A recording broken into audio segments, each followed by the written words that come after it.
Episodi 19, të veçantët. Mizioni i Rossi. Në Celine Wright në Milano, po fillonin xhirimet për audicionet e para të spektaklit të talenteve The Singer. Elisa dhe Mattia hynë në studio të kapur për krahu. Ajo e kishte të vështirë të fshihte shprehjen e saj të vrentur, pasi kishte vënë re një pamje sikleti të qartë në fytyrën e partnerit. Megjithatë, kur u përshëndetën nga drejtuesi i spektaklit dhe prezantuesi Barbosa, ata e luajtën mjaft bindshëm rolin e çiftit të ri të dashuruar. Bravo të dyve, pash që prezantuesi ju priti me entuziazëm. Dihet botërisht se një konkurrent që merr me vete të dashurën tërheq pak më shumë vëmendje. Tani, hajde Mattia, jep gjithçka nga vetja. E di që je një këngëtar i shkëlqyer dhe mbi të gjitha një kitarist i Zoti. Me siguri do të kalosh në fazat e tjera të garës. Zoti Hite i shqiptoi këto fjalë me optimizëm, ndërsa syti kishte mbërthyer te monitori, sikur po lexonte një raport të pakuptueshëm skanimi, nga ato që kërkojnë gjurmë të një karcinome të frikshme.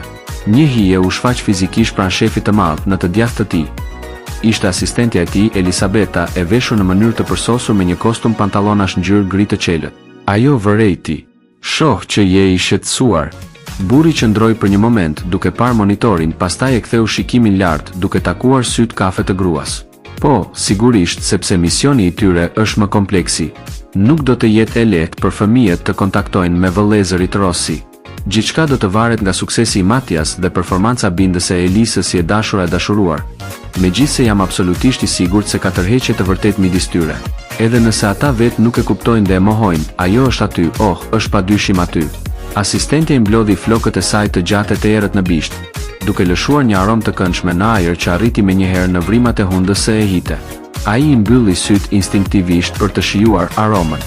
Kur i hapi përsëri, dëgjoi Elisabetën të fliste fjalë që ishin drejtuar atij dhe të kuptuara prej tij vite më parë.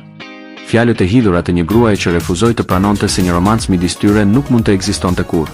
Po, për fat të mirë ata. Edhe unë gjithmonë kam ndier një tërheqje të fortë për ty, por nuk ishte e thënë të ndodhte kurrë.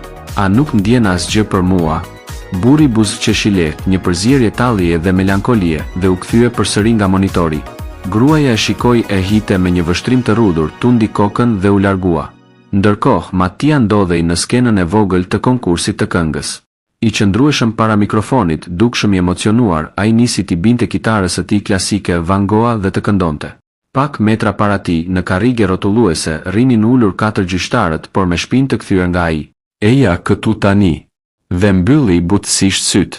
Do të shohësh se trishtimi do të kalojë. Sa për të tjerat, kush e di, nesër do të vijë. Dua të jem me ty, të puth buzët, të them se. Në këto kohë kur gjithçka kalon, kur gjithçka ndryshon, ne jemi ende këtu. Elisa po e ndiqte performancën e djalit në një ekran brenda një studioje televizive, krah të Barbosës. Syt ju mbushën me lot nga interpretimi mbreslënës i Mattias.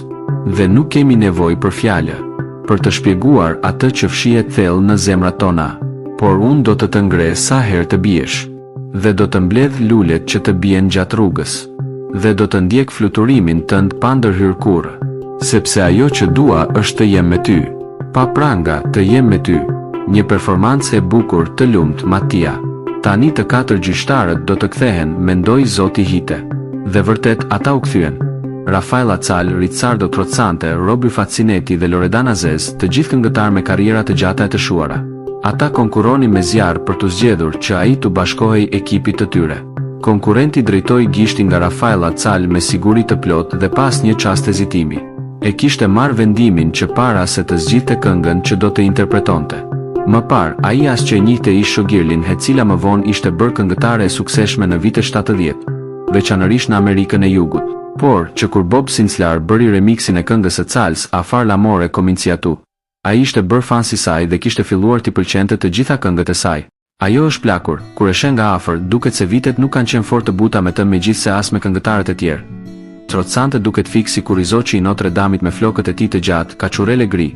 Faccinetti duket si një burr i vogël me rrudha dhe sy blu, ndërsa Loredana Zez duket sikur mban një mas të hallojenit me ato buzë gjigante të fryra. Mattia i kaloi këto mendime në përkok në ato pak çaste para se të zgjidhte këngëtare nga Bellaria Igea Marina. Më pas, pasi përshëndeti një cal të gëzuar si dhe kolegët e saj, të cilët mbetën të mahnitur, por të zhgënjur që nuk ishin zgjedhur, ai u bashkua Elisës në studio. Gruaja e re sapo kishte mbaruar intervistën me Barbosën dhe shkoi për të përqafuar Matian. Megjithatë, duke gjykuar nga shprehja e fytyrës së tij, ai nuk dukej shumë i etur për këtë, dhe ajo kishte të drejtë. Më mirë të më lësh të lirë tani, mendoi se poet e prom. I riu ja përshpëriti këtë në vesh kolegut të tij aventurier. Pikërisht atëherë mbërritën vëllezërit Rossi, Attilio, regjisori dhe Giulio, koreografi. Ata e përgëzuan Matian dhe u morën vesh ta takonin të nesërmen. Ata ishin të emocionuar nga talenti i tij dhe shihnin atë si llojin e personazhit që mund të rriste shikueshmërinë e shfaqjes. Ata planifikuan të punonin me të për të krijuar koreografinë perfekte për performancat e tij live në The Singer. Ahite ishte gjithashtu entuziast, por njëkohësisht i shqetësuar, pasi vuri re Attilio Rossin duke vështruar me vëmendje, pothuajse në mënyrë obsesive, Elisën. Prania e Elisabetës papritmas u bë ndjer pranë shefit të madh, e shoqëruar nga aroma e saj e këndshme. Shoh që e ke veshur uniformën e laboratorit, apo shkon lart për të kontrolluar pacientët e shtruar? Po, dua të jem gati kur të kthehet ekipi i specialistëve. Megjithatë, e di që do të preferoja shumë më tepër të isha asistentja jote se sa drejtori i institutit. Sidoqoftë, duhet të përgëzoj. Pash që terapia psikomagnetike që përdoret tek fëmijët natën e takimit të tyre të parë ka dhënë tashmë rezultate pozitive. Ata u sollën në mënyrë të përsosur gjatë fazës së parë të misionit të tyre. Sigurisht, e dashur. Ajo që më shqetëson mua, megjithatë, janë njerëzit që jetojnë jashtë këtij instituti. Ata janë vërtet të sëmur mendor, njerëz që nuk mund të trajtohen sepse fshihen në sy të tjerëve. Ata janë pak si kameleonët. Në vend që të ndryshojnë ngjyrën, ata ndryshojnë personalitetet e tyre në mënyra të frikshme dhe të rrezikshme.